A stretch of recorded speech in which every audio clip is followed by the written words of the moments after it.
бірінші сыныпқа арналған жинақ. Менің отбасым тақырыбына липучкалы ойын.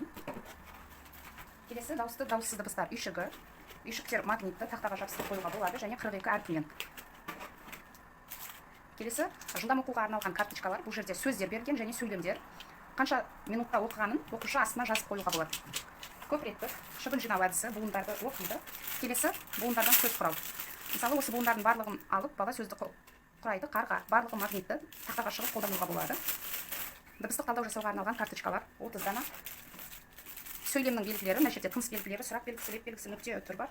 Келесі қосуға және азайтуға арналған карточкалар, қосылғыш, азайғыш, сандық сәуле. Келесі математикалық карточкаларымыз сандар құрамы, массаға арналған карточкалар. 1-ден 20-ға дейін сан, таңбалар, қосу, азайту, тең, барлығы магнитті. Келесі таразы. Таразыда магнитті тақтаға іліп қойып қолдануға болады. Сағат. Минуттары липучкалы, сағаттың тілі айналады. Және көп реттік сағатты үйренуге арналған сағаттарымыз сызып, жазып, қайтадан өлшеп қолдануға болады. Дене мүшелері. Ұзындыққа арналған карточкалар. Мысалы, қарындаштың ұзындығын өлшейді, жазады. Бұл да көп реттік. Келесі қосуға арналған карточкалар. Монеталар тақырыбына 150, 200, 5, 2, 1 теңгеліктер қоржынымен бірге және бағалауға да қолдануға болады. Келесі планеталар.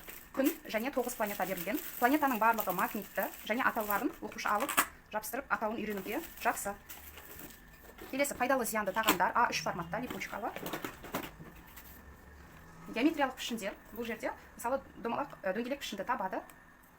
Дәл осылай 3 бұрышты, 4 бұрышты, 4 бұрыш сопақша барлығы берілген.